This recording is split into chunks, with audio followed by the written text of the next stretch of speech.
Bonjour à toutes et à tous, nous sommes aujourd'hui le 13 décembre 2016, ravis de vous retrouver pour les informations de la mi-journée. L'Office de radiodiffusion et de télévision du Bénin nourrit de grandes ambitions pour 2017. Le programme d'activité 2017 ainsi que le projet de budget 2017 qui résume ces ambitions de la direction générale sont soumis à l'appréciation des administrateurs. C'est à la faveur du conseil d'administration de l'Office qui s'est ouvert ce jour à Cotonou. Compte rendu de la cérémonie d'ouverture, Igor Ayosso, Jean-Claude James. Au menu de ce conseil d'administration, 3 points essentiels.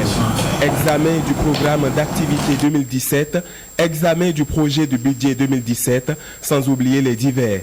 L'exercice est capital au regard des défis qui attendent l'Office l'année prochaine. Le RTB sera profondément transformé. À coup sûr, le programme d'activité doit nous le révéler. À coup sûr, le projet de budget doit prendre en compte le coût financier de ces mutations et aussi, en termes de perspective déjà, ce que peut apporter ce passage à la télévision numérique terrestre. Selon l'exposé de la direction générale, le programme d'activité est axé sur 4 points, à savoir assurer les activités traditionnelles de l'ORTB, faire de l'Office une référence, créer 2 nouvelles antennes régionales et passer au numérique. Pour atteindre ces objectifs, ces axes sont déclinés en 9 programmes.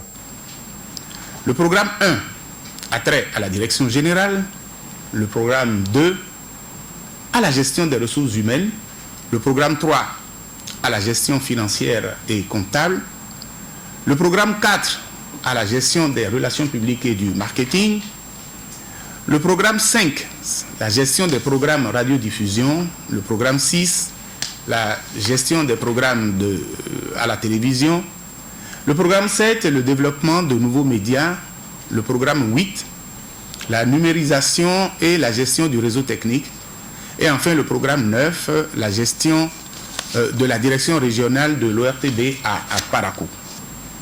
J'aime à penser qu'au terme de ce conseil d'administration, vous nous donnerez les moyens qu'il faut pour nous organiser, pour améliorer les prestations de l'Office et aller de l'avant et demeurer un service public au service du développement de notre pays. Certainement que ce plaidoyer aura un écho favorable pour permettre à l'ORTB d'avoir un budget à la taille de ses ambitions.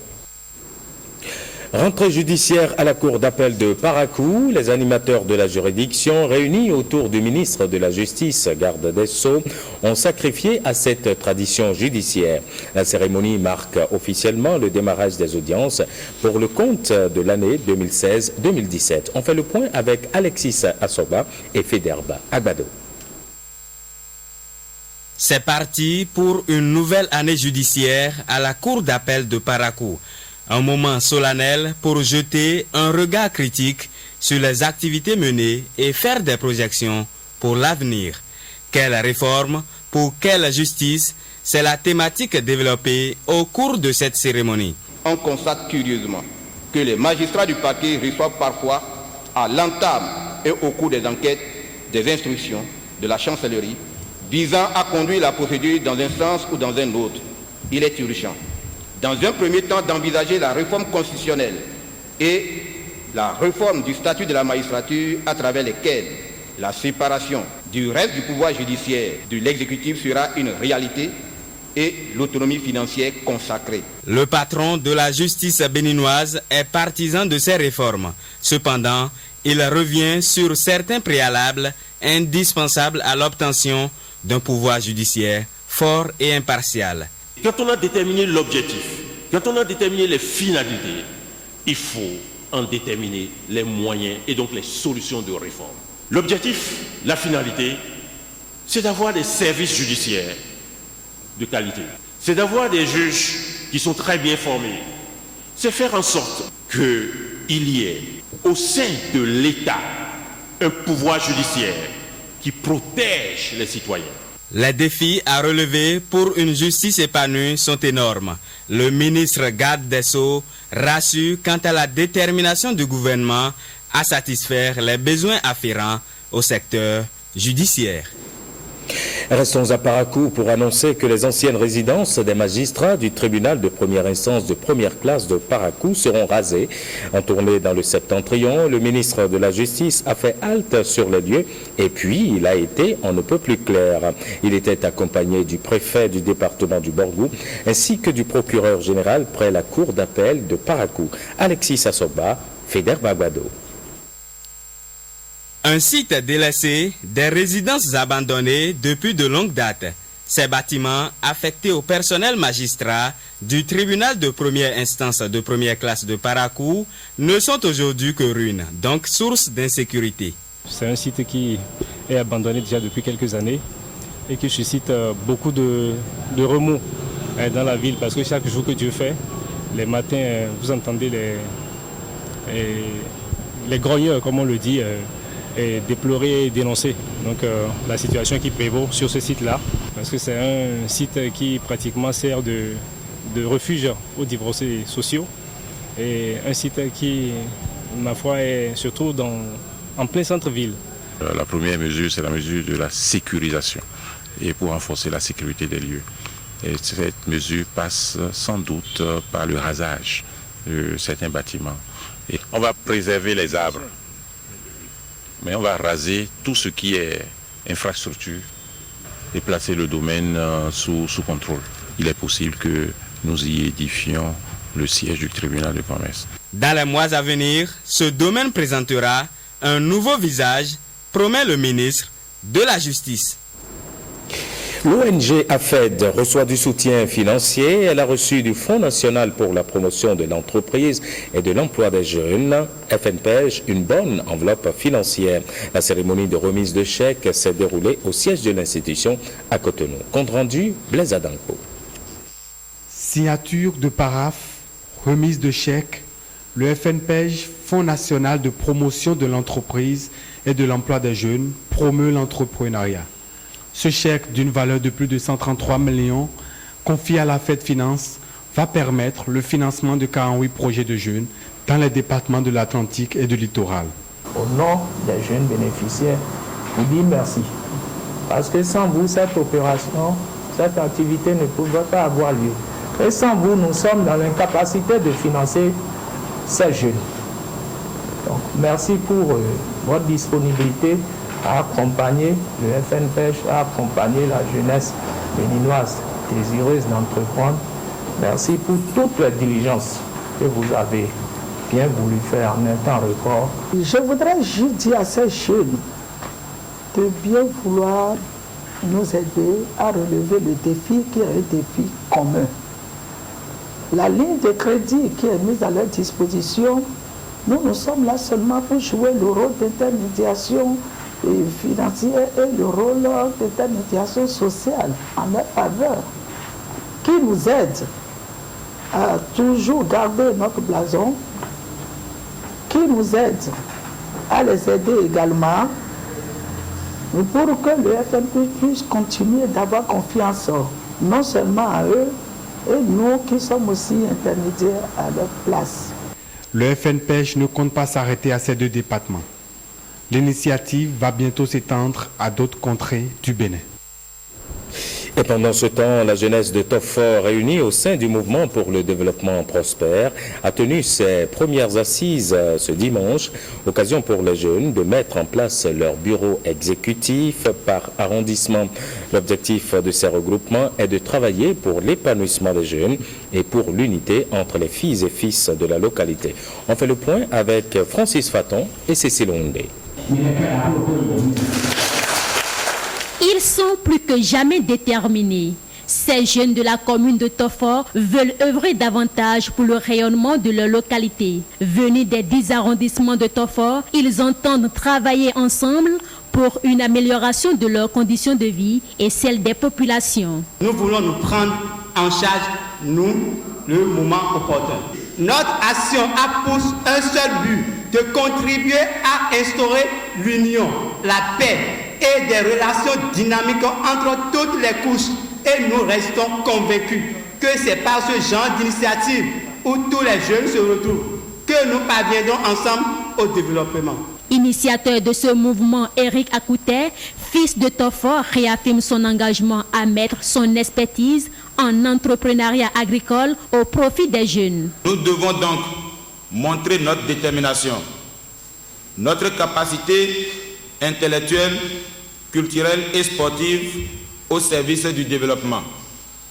Nous ne pouvons plus continuer à penser qu'à nous-mêmes, à agir que pour notre seul bénéfice, pour l'intérêt exclusif de notre famille. Nous allons aussi mettre toute notre énergie au service des créateurs d'emplois. Tous les jeunes qui ont des compétences, qui sont prêts à se lancer, nous leur donnerons un coup de pouce initial tellement important. Cette première sortie du mouvement des jeunes unis pour le développement prospère de Tofor a été consacrée à l'installation officielle de ces coordinateurs au niveau des arrondissements et au niveau de la commune. Et plus loin, à Kandy, on se préoccupe des droits de l'enfant. Ils doivent désormais faire partie des prochains plans de développement communaux. Un atelier de réflexion s'y est d'ailleurs penché lundi dernier. C'est une initiative de DEDRAS ONG. Olviga Messon, Firmin Bassao. C'est un droit et on voit quelles sont les actions qu'il faut mettre en branle. Les droits de l'enfant, DEDRAS ONG en fait l'une de ses priorités à travers le programme d'appui à la promotion du droit des enfants. 6 communes sont conviées aux assises de Kandy à travers les élus locaux et les techniciens communaux. Les objectifs ainsi que nous sommes assignés, c'est d'échanger avec les élus et faire un plaidoyer afin qu'ils puissent donner des instructions aux techniciens et aux consultants chargés de rédiger les nouveaux PDC et aussi les aspects liés à la bonne gouvernance et la participation des enfants dans le processus d'identification et de planification des actions de développement au niveau local. La conférence café ne dure qu'une seule journée, celle de ce lundi 11, et a connu pour participation 6 communes, les communes de Karimamon, les communes d'Indali, les communes de Niki, les communes de Djougou, les communes de Ouessé. Ces communes sont les communes dans lesquelles DEDRAS met en œuvre des programmes dans le domaine de l'éducation ou de la protection de l'enfant. Les échanges portent sur des thématiques aussi variées qu'instructives pour les participants. Il est important que nous, responsables au niveau des communes, qu'on soit suffisamment outillés afin, n'est-ce pas, d'intégrer, n'est-ce pas, cette dimension de droit de l'enfant dans nos différents plans. C'est très important. Mais le problème que nous avons aujourd'hui, c'est que je constate qu'on met tout sur la tête des communes. Bon, mais quand même, comme nous sommes là, nous sommes élus pour les populations, nous allons quand même tout faire pour que nous changions un peu la vie de nos populations, la vie des enfants, et pour qu'on prépare l'enfant à la vie de demain. À terme, des résolutions seront intégrées dans les prochains programmes de développement communaux. La Jamaat Islamia Ahmadiyya a procédé au lancement des travaux de réhabilitation d'une pompe manuelle à Korobororou. C'est dans le 2e arrondissement de Parakou. Cette œuvre humanitaire vient soulager les populations de ce quartier de Parakou pour qui l'accès à l'eau potable est très difficile. Kadnel Kenom, Feder Babado. Les peines des populations de Korobororou sont soulagées. Ses habitants peuvent renouer avec la consommation de l'eau potable, ceci grâce à la 2e phase du projet L'eau pour la vie, un projet piloté par la Jamaat islamique Ahmadiyya. Nous avons constaté qu'il y a plusieurs des forages qui étaient construits mais sont abandonnés. Raison pour laquelle nous avons pris cette initiative de le réhabiliter avant de commencer par les nouveaux. Cette initiative répond à un besoin socio-communautaire pressant. Elle mérite donc le soutien de l'administration locale. Les populations de Korobororou vivent en manque créa au l'eau potable plus d'1 an. Ces derniers sont, de ce fait, contraints de faire usage de l'eau à portée de main qui est impropre à la consommation. Nous voudrions nous adresser aux populations bénéficiaires pour leur demander de faire bon usage de cet ouvrage pour éviter de retomber à nouveau dans les pannes. Lancée depuis octobre 2016 à Zinvier, la première phase du projet a consacré la réhabilitation de 23 forages. Pour ce deuxième acte, 52 forages seront rénovés pour le bonheur des populations du Borgou. Culture à présent, après son livre « Processus d'intégration en Afrique », Moïse Tchando Kérékou revient avec le manifeste de la relève. En prélude au lancement de l'ouvrage et à la faveur d'une conférence de presse qu'il a animée, il fait appel à une révolution silencieuse, ce dont parle d'ailleurs le manifeste de la relève qui sera bientôt sur le marché. Il est ici au micro de Ismen Roncinou et de Bruno Rotepo. C'est un ouvrage de 86 pages composé de 2 chapitres. Le premier chapitre est intitulé « L'ennemi au relent redoutable ». Quant au second chapitre, il est intitulé « Le mouvement pour la relève ». Le génie béninois est reconnu de par le monde, mais il se fait que, mystérieusement, dès qu'il se trouve à l'intérieur de sa terre, sur sa terre ou sur son territoire, ce génie disparaît, on ne le voit plus, il s'évapore, il n'existe plus, mais dès qu'il est à l'extérieur, ce génie réapparaît. Dans l'ouvrage, nous pensons que la première réforme à mener, c'est la réforme du mental. Les réformes structurelles, politiques, économiques, institutionnelles valent peu sans cette réforme primordiale du mental. Et nous pensons dans l'ouvrage que tant que nous n'allons pas attaquer et vaincre l'ennemi à son siège, dans son origine, au lieu où il se trouve, nous n'allons pas gagner le combat du développement. Cet ouvrage en appelle à une révolution silencieuse. La commune de Ouessé accueille cette année la 4e édition de la foire intercommunale des collines. Les forains sont venus des 6 communes des collines et d'ailleurs pour faire valoir leurs valeurs culturelles ainsi que leurs innovations artisanales et artistiques. Nouroudine Safara pour le compte-rendu de la cérémonie de lancement de cette foire. Les 6 communes des collines se sont inspirées de l'expérience des communes de la Liborie, représentées à cette occasion par le maire de Kandi, en matière de solidarité intercommunale et d'organisation de foires annuelles. Les élus se sont posé la question de savoir que faire pour accomplir cette mission de promotion du développement économique local, d'accompagnement des acteurs économiques. Et quand on prend dans un deuxième temps la dynamique intercommunale qui a été mise en place, ce sont les élus qui s'y retrouvent. À un moment donné, ils se sont dit il faut que cette dynamique intercommunale-là soit vécue par les autres acteurs. Et dans leur mission d'accompagner le développement économique au niveau local, l'idée de mettre en place cette foire intercommunale est née. Le groupement intercommunal des collines peut compter sur les bonnes volontés et sur le préfet des collines dans son désir de promouvoir les valeurs culturelles, les innovations artisanales et artistiques dans les collines. Les lois et règlements de la décentralisation dans notre pays confèrent aux communes la mission de promotion du développement économique à la base. L'initiative de mettre en place un cadre d'échange et d'accompagnement des acteurs économiques à travers une voie intercommunale est le signe patent que les communes des collines se sont réellement approprié cette mission.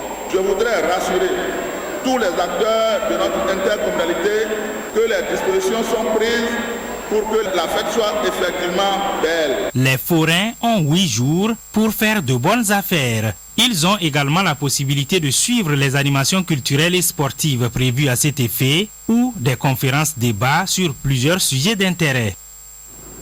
Et on termine ce journal avec ce concert live animé par les agents de la commune de Porto Novo. C'est pour marquer leur solidarité avec les acteurs de la lutte contre la pandémie du sida. Guillaume Avienou, Patrick Nimavo ont assisté au dit concert. C'était en fin de semaine dernière. Un après-midi de vendredi un peu spécial dans la cour de l'hôtel de ville de Porto Novo. Les travailleurs de l'institution s'offrent une pause musicale pour se ressourcer, mais surtout témoigner leur solidarité aux acteurs en lutte contre le sida. Quand on évoque la question de la lutte contre le sida, les esprits convergent aussi vers les dividendes issus des programmes de sensibilisation. Notre démarche ne s'inscrit pas dans ce dessin. Elle est citoyenne et communautaire. C'est pour cela que nous n'avons pas cru devoir solliciter le soutien financier des organismes engagés dans ce processus.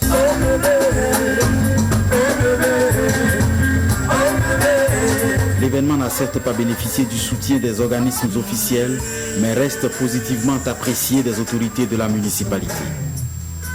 Je ne chanterai point, je ne danserai point. Ceci est un événement rare, on peut le dire.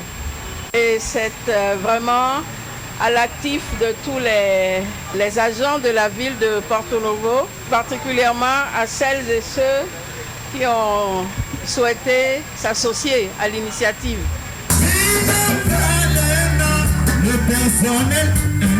Un concert live animé par le personnel de la municipalité de Porto Novo, une première donc qui pourrait bien se répéter.